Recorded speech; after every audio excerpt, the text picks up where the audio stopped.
So we'll start by settling the body, adopting a stable, comfortable, upright position serviceable for meditation. So we think about keeping our feet flat and our back straight, torso open, hands in the lap right over left with the palms upturned and the thumbs gently touching. Our eyes are gently closed or slightly open, making sure that we let in enough light to remain alert. We try to maintain an awareness of not slouching, not leaning. We also let go of any unnecessary tension or rigidity in the body, relaxing into a stable, comfortable, upright position.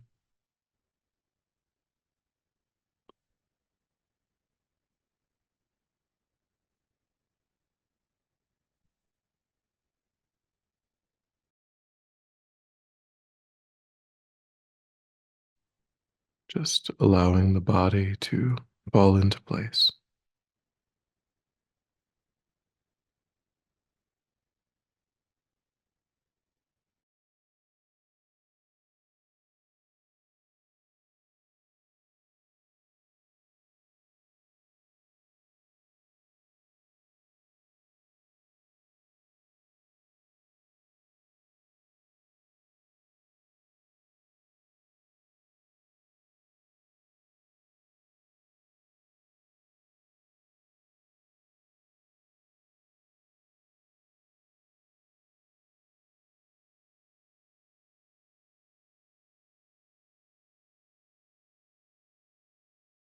And begin to let go of attending to the environment, constraining your awareness just to the body and mind.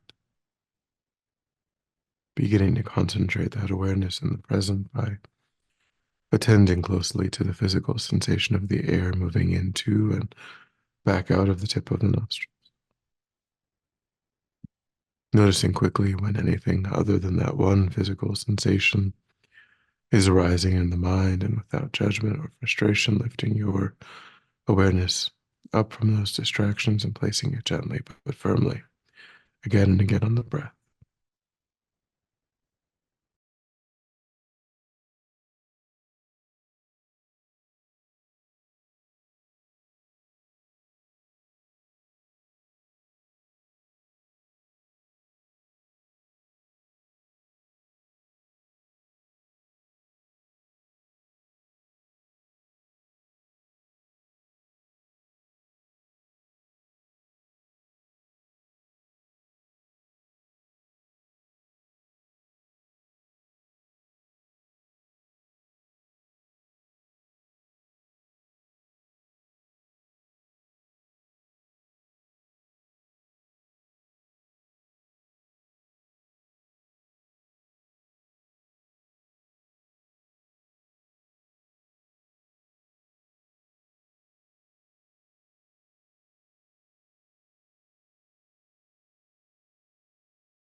Then, when the mind becomes more calm, generate a broad, altruistic motivation.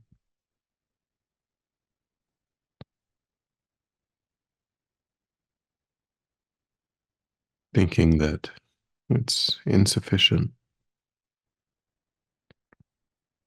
to act in a way to avoid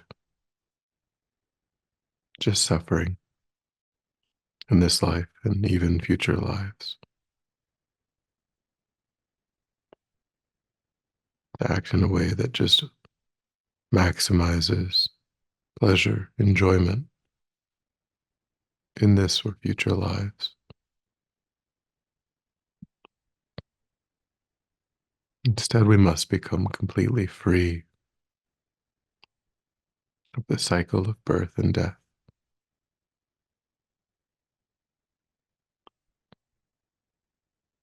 But not only that, we mustn't leave kind mother sentient beings behind,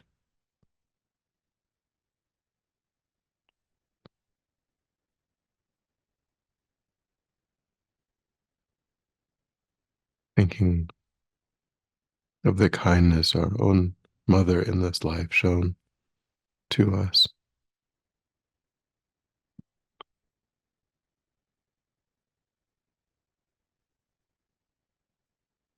and thinking that there are no sentient beings who haven't shown that same kindness again and again.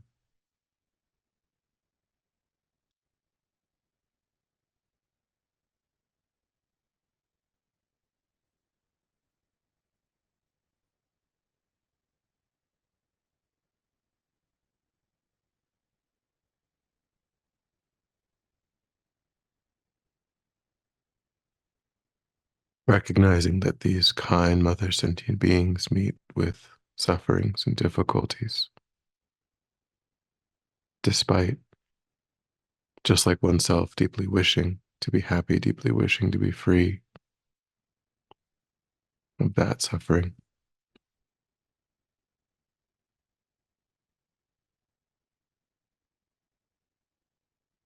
generating a determination in the mind,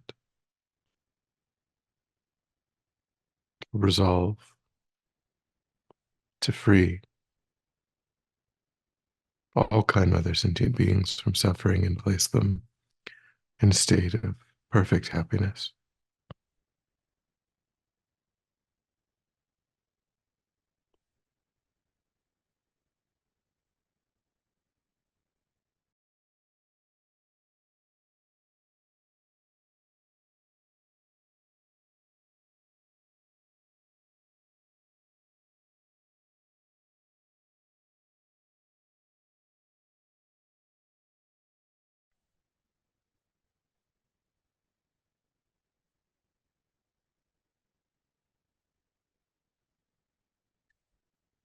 And we'll begin to contemplate the 8 verses of thought transformation.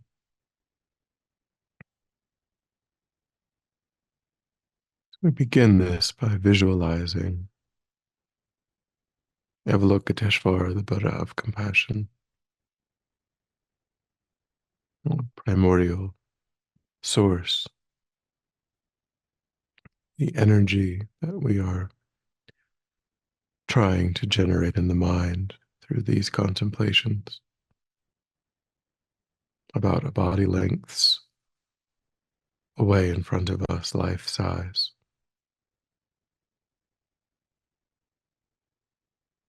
His body is of pure white light and radiates rainbow light of 5 colors: white, red, blue, green, and yellow.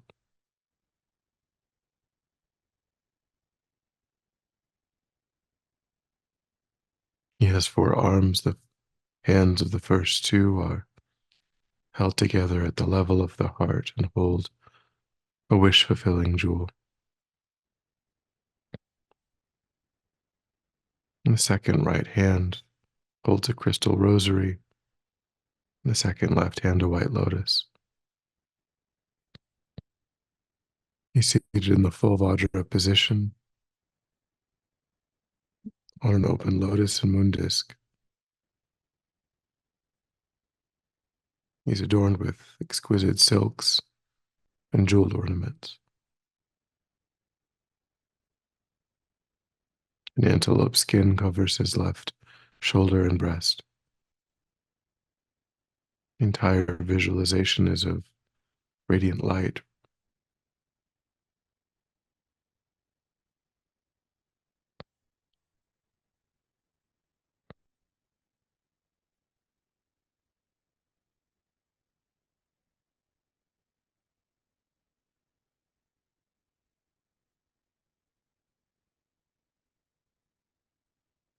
So take a moment to stabilize that visualization.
And we begin to contemplate the first verse with the thought of attaining enlightenment for the welfare of all beings who are more precious than a wish fulfilling jewel. I will constantly practice holding them dear. With the thought of attaining enlightenment for the welfare of all beings who are more precious than wish fulfilling jewels, I will constantly practice holding them dear.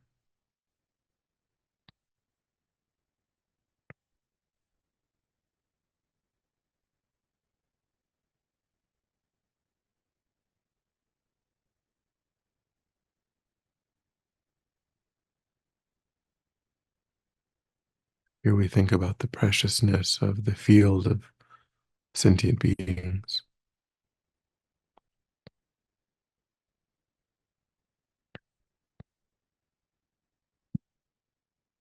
recognizing that one's own good qualities that are developed in relation to sentient beings are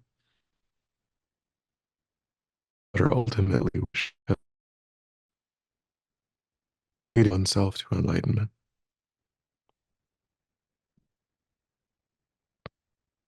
in generosity and patience, ethics, love, compassion,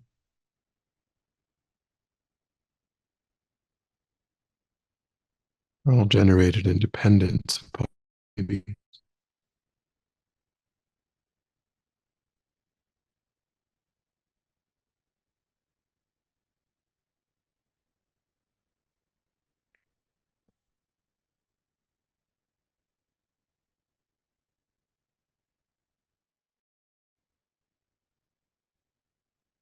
So through our relation to sentient beings, we can overcome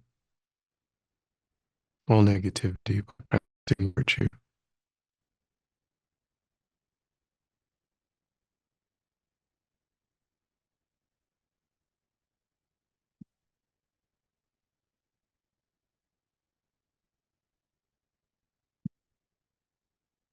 In that way, it is as though it is sentient beings that are leading us to enlightenment.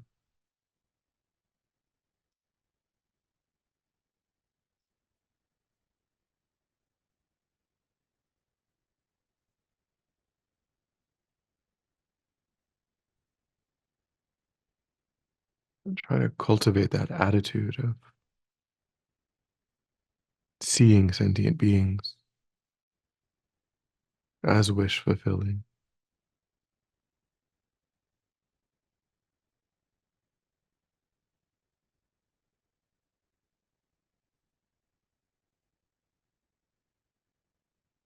I think that as you try to generate that insight, light rays and nectar from Avalokiteshvara's heart pours forth and enters your heart, filling your body and mind, purifying any obstacles, overcoming the self cherishing thought,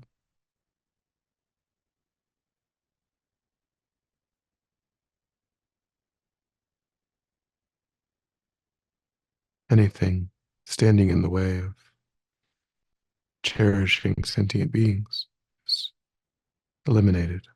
And the wisdom of the insight of this verse is permeating your body and mind.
Then the second verse. Whenever I am with others, I will practice seeing myself as the lowest of all, and from the very depth of my heart, I will respectfully hold others as supreme. Whenever I am with others, I will practice seeing myself as the lowest of all, and from the very depth of my heart, I will respectfully hold others as supreme.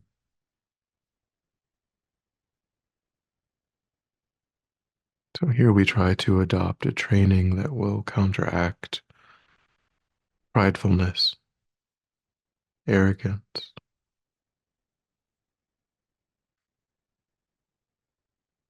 to try to see oneself as a servant to sentient beings.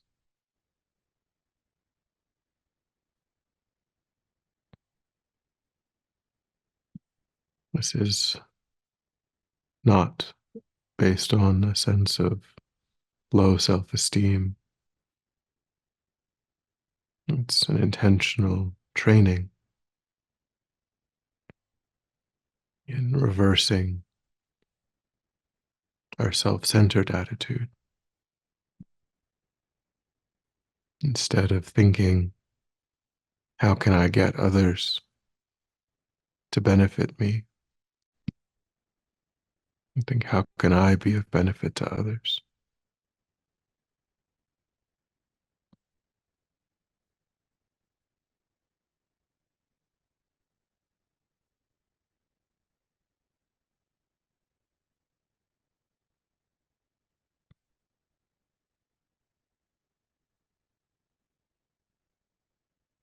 So try to imagine going through your day with this attitude.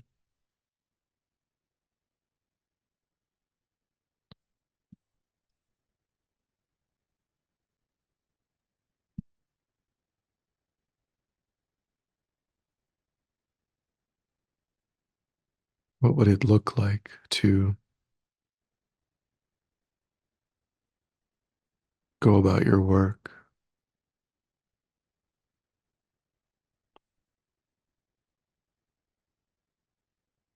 your different obligations, interacting with those around you, people you know, people you don't know?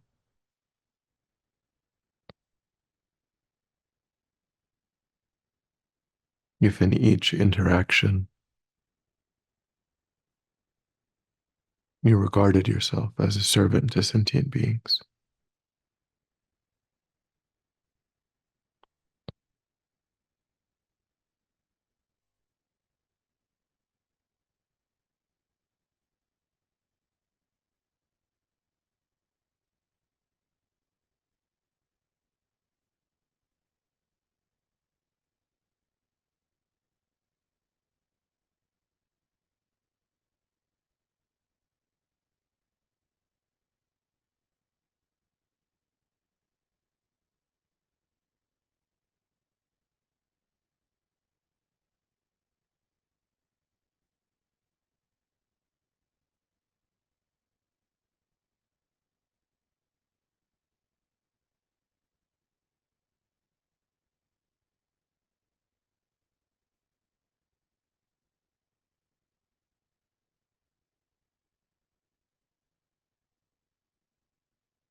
and again, as you try to generate insight, experience of this point, again, you visualize light raisin nectars pouring forth from Avalokiteshvara's heart, entering your own heart,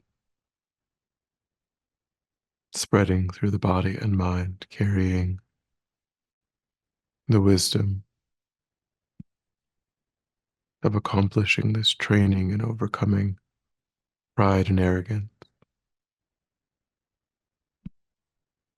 purifying any obstacles that stand in the way.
And then when you're ready, we'll come back together.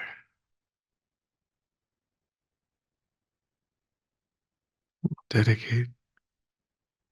So recollect your altruistic motivation and think that by having engaged in this contemplation, you've actualized that motivation, which has generated positive energy in the mind.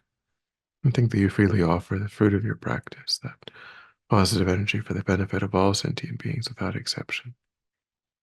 Thinking strongly when that positive energy ripens, may it serve as a cause and condition to eliminate war and conflict, poverty, famine, disease, disasters, all painful inner and outer conditions. May it fully ripen the minds of all sentient beings. May they quickly meet perfect teachers and arise in the state of full enlightenment.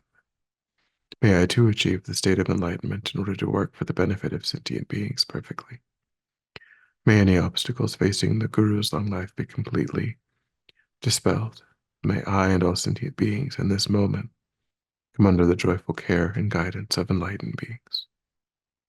May we be guided and protected until we swiftly achieve that state of enlightenment.